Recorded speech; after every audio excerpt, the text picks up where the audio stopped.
Assalamualaikum warahmatullahi wabarakatuh. A'udzu billahi minasyaitonir rajim. Bismillahirrahmanirrahim. Alhamdulillahirabbil alamin. Hamdan yuwafi ni'amahu wa yukafi mazidah. Ya Rabbana lakal hamdu kama yanbaghi li jalali wajhika wa 'azimi sultanik. Allahumma shalli ala sayidina Muhammad wa ala ali sayidina Muhammad. Amma ba'du fa ya ibadallah. Usikum wa iya bitaqwallah haqqa tuqatih wa la tamutunna illa wa antum muslimun.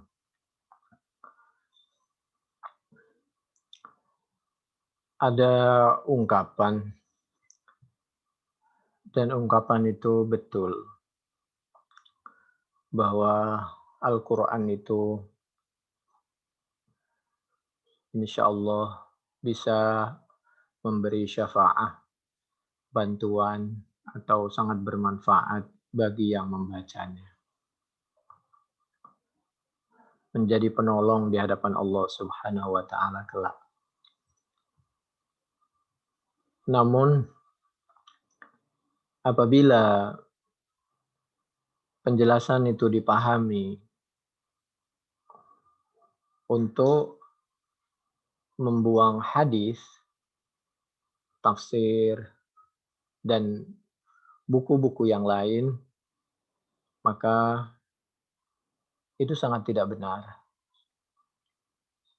Karena orang ingkar sunnah biasanya mengarahkan penjelasan-penjelasan seperti itu untuk membuang as-sunnah atau al-hadis dan kitab-kitab yang lain.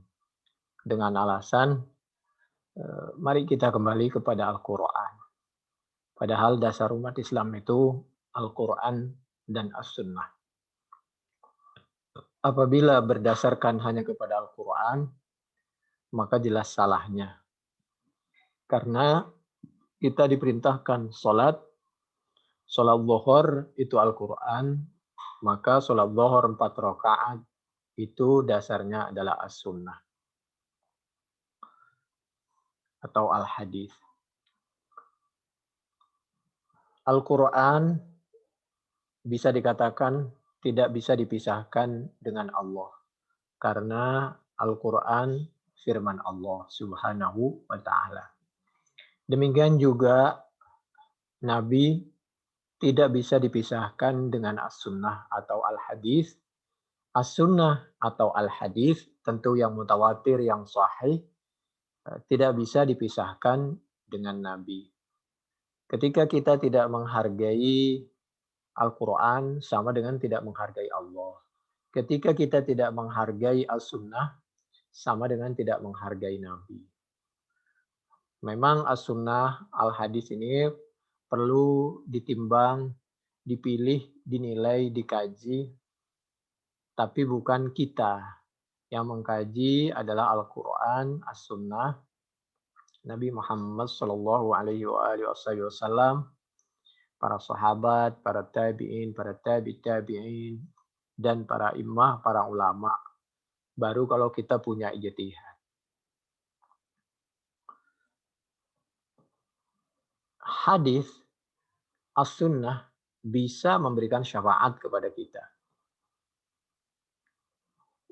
Apabila kita mempelajari suatu ilmu, suatu buku, lalu ilmu itu, buku itu mengantarkan kita dekat kepada Allah dan mengikuti semua sunnah nabinya, maka pasti bisa memberikan pertolongan atau syafaat besok di hadapan Allah Subhanahu wa Ta'ala. Mari kita lihat, pada dasarnya tidak ada yang bisa memberikan syafaat.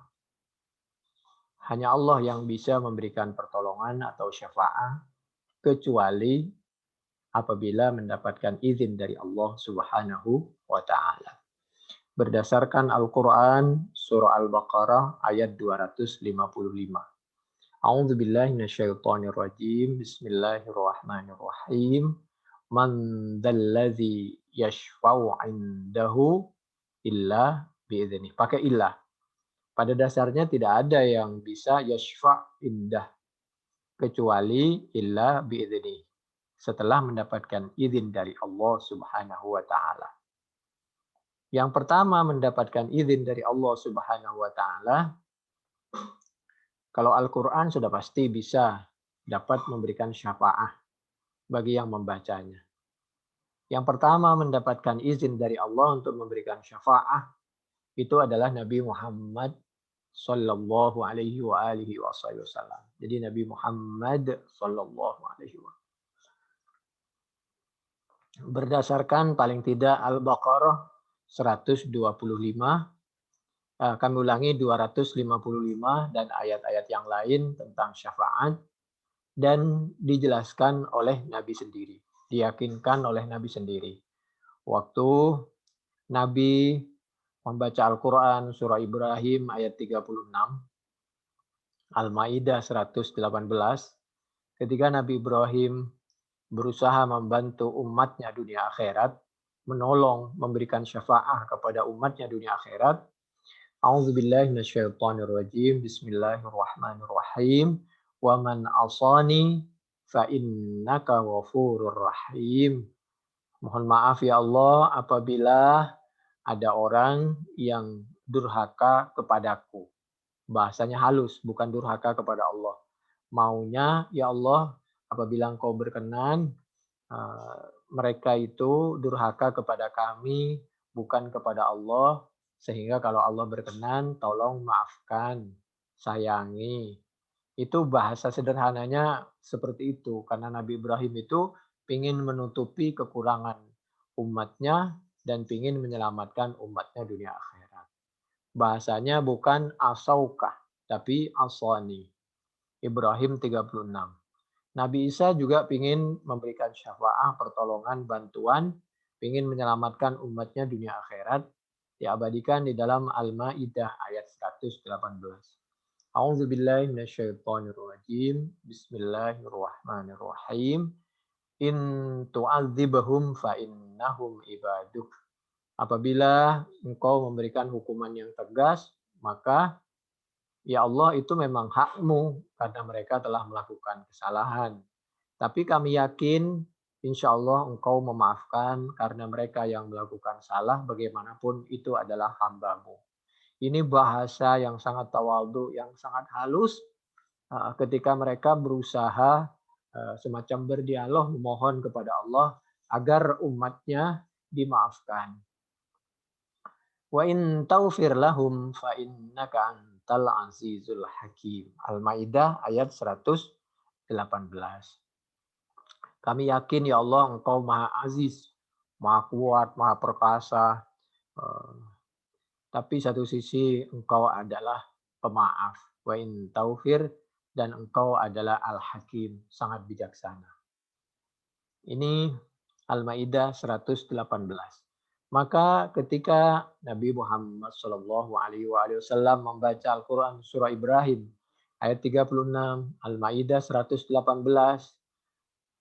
yang isinya menceritakan tentang pembelaan para nabi, Nabi Ibrahim dan Nabi Isa, dan nabi-nabi yang lain kepada umatnya, maka Nabi Muhammad SAW ingin memberikan syafaat, pertolongan dan pembelaan kepada kita dunia akhirat. Langsung Nabi sholat sunnah. Nabi setelah sholat sunnah, beliau sujud dan di dalam sujudnya beliau memohon agar dosa-dosa umatnya dimaafkan dan mohon agar Nabi diperkenankan, diizinkan oleh Allah untuk memberikan syafaat, pertolongan atau bantuan kepada umatnya. Ini pelajaran agar kita sebisa mungkin apabila memungkinkan kita membantu orang lain. Dalam keadaan apapun, apalagi dalam keadaan betul-betul kita mampu membantu dan dalam keadaan orang sangat butuh bantuan kita. Dalam hal apapun, tentu menurut kemampuan dan menurut batasan. Begitu Nabi sujud, menangis dalam hatinya, lalu Allah menyampaikan setelah disampaikan oleh malaikat Jibril bahwa ada hambamu Muhammad SAW menangis dalam sujudnya, memohon agar diperkenankan memberikan syafaat, maka Allah Maha tahu. Ya Muhammad irfa' ra'sak. Sanagih kamu sampaikan kepada hambaku Nabi Muhammad sallallahu alaihi wasallam agar bangun dari sujudnya, washfa' tu syaffa', dan silahkan apabila dia mohon izin untuk memberikan syafaat kepada umatnya, silahkan. Wasal tu'toh, bahkan minta lebih dari itu, insya Allah kami ridho dan kami akan mengkabulkan demi untuk kebahagiaanmu dan kebahagiaan umatmu, karena kami yakin bahwa kamu dan permintaanmu untuk umatmu itu adalah sesuatu yang diridhai oleh Allah Subhanahu wa taala. Kira-kira begitu bahasanya. Wasal tu'toh. Itu Bukhari 3340, 3361, atau Bukhari 4712. Penjelasannya ada di dalam kitab Fathul Bari juz 6 halaman 456 460, atau Fathul Bari juz 8 halaman 504 sampai 506.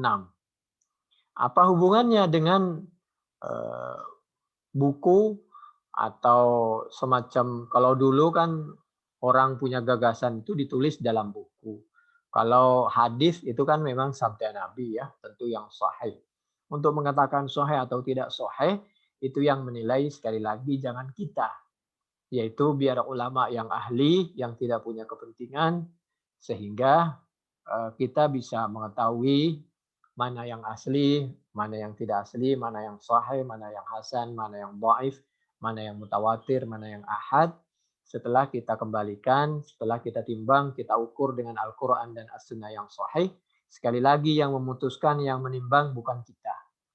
Jadi tentu Allah maksudnya sesuaikan dengan Al-Quran, lalu sesuaikan dengan As-Sunnah, karena yang memerintahkan adalah Allah, yang menghidupkan dan yang mengirim kepada dunia Nabi Muhammad SAW itu Allah, dan semua penjabaran Nabi terhadap Al-Quran itu namanya As-Sunnah, dan kita diperintahkan untuk mengikuti As-Sunnah itu oleh Allah Subhanahu wa taala.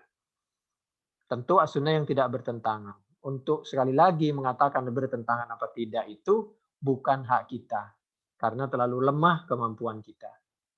Cukup kita menyampaikan menurut pendapat misal ulama ini berdasarkan ayat ini, berdasarkan hadis ini, sampaikan dalilnya bunyinya seperti apa, ngambil referensi dari kitab apa, sehingga bukan keluar dari lisan kita. Kalau kita harus jujur, kalau itu merupakan ijtihad dari kita pribadi, kita katakan. Dalam dunia keterbukaan seperti ini, semuanya harus referensional, dan kita harus jujur kalau hasil dari ijtihad kita. Jangan pernah mengaku bahwa setiap ijtihad kita itu adalah sesuai dengan Al-Quran, bacaannya sudah benar, pemahamannya benar. Bisa saja pemahaman orang lain juga benar, atau bahkan lebih hati-hati dari kita. Kita lanjut. Kalau Al-Quran bisa memberi syafaat, pasti. Kalau As-Sunnah, insya Allah pasti bisa memberi syafaat. Nabi bisa memberi syafaat, otomatis Nabi tidak ada, ya sabdanya itu bisa memberi syafaat. Karena sabdanya itulah yang mengantarkan kita bisa sholat. Zuhur 4 rakaat, berdirinya, khusyuknya, tumakninanya seperti itu, bacaannya seperti itu, dan selanjutnya. Sampai selesai. Demikian juga hal-hal yang lain. Maka melalui perantara kebaikan, buku atau rekaman ceramah itu insya Allah bisa besok memberikan syafaat, menjadi bukti, menolong dan yang meringankan kita di hadapan Allah Subhanahu wa taala tentang segala urusan kita yang harus dipertanggungjawabkan.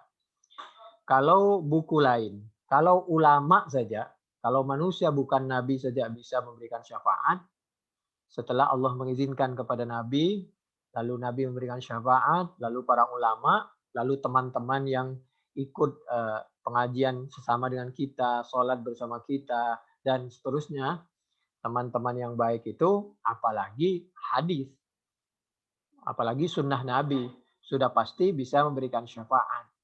Nah, suatu ketika ada dialog, ya Allah, teman kami ini tidak kelihatan. Oh, kalau nggak kelihatan di surga ya pasti di tempat satunya. di neraka. Ya Allah, apabila diperkenankan, kami kepingin membawa teman kami yang dulu haji bersama, sholat bersama, ngaji bersama, bersedekah bersama, berjuang bersama. Kami kalau diperkenankan, diizinkan, kami ingin membawa teman kami ke dalam surga. Baik kalau begitu. Karena permintaan orang ahli surga itu tidak ada yang tidak dikabulkan kalau baik. Lalu Allah menyampaikan, akhriju man araftum. Silakan kamu samperin ke sana, bilang kepada malaikat agar malaikat mengeluarkan teman-temanmu yang belum kelihatan di surga agar dikeluarkan dari neraka. Kamu bawa akhriju man araftum. Itu hadis menurut sahabat Abi Sa'id Al-Khudri di dalam Muslim 183 sampai 203. Jadi silahkan belajar Al-Quran, silahkan belajar As-Sunnah, bahkan silahkan pelajari ilmu-ilmu yang lain. Baik itu ilmu pasti, matematika, atau ilmu bahasa Jepang, Korea, bahasa Inggris, bahasa Cina, bahkan ilmu kedokteran, ilmu fisika, ilmu biologi, semua ilmu yang baik-baik yang tujuannya untuk membantu kita dan membantu orang lain agar selamat di dunia dan di akhirat dan dapat lebih mendekatkan kita kepada Allah dan agar kita bisa berjasa dan berbuat baik kepada sesama manusia, bahkan kepada ikan, ilmu perikanan, kepada tumbuh-tumbuhan, kepada hewan. Insya Allah besok semuanya itu gurunya, bukunya, semuanya peralatannya itu bisa memberikan syafaat, pertolongan, bantuan kepada kita di hadapan Allah dan besok menjadi saksi yang meringankan di hadapan Allah. Wa naktubu ma qaddamu wa atharahum wa kulla syai'in ahsainahu fi imamin mubin dan banyak yang lain. Besok yang menjadi saksi termasuk tangan, kaki, itu semuanya menjadi saksi. Bahkan tanah-tanah, bumi yang kita injak itu besok menjadi saksi insya Allah saksi yang baik, yang dapat meringankan semua beban kita ketika kita bertanggung jawab segala apapun di hadapan Allah Subhanahu wa taala. Jadi kesimpulannya, pelajari Quran, pelajari As-Sunnah. Jangan sampai kita punya pemahaman bahwa yang memberi syafaat itu hanya Quran. Tidak. Quran pasti memberikan syafaat. Demikian juga Nabi. Jadi Allah pasti memberikan syafaat. Firman Allah Al-Quran memberikan syafaat. Nabi memberikan syafaat. Sabda Nabi itu memberikan syafaat. Jangankan sabda Nabi. Buku-buku yang lain, saudara-saudara kita, teman kita yang sesama jamaah, sesama muslim, insya Allah itu bisa saling membantu meringankan besok di hadapan Allah Subhanahu wa taala. Nah, ini satu sisi ya. Jadi demikian, mudah-mudahan bermanfaat. Assalamualaikum warahmatullahi wabarakatuh.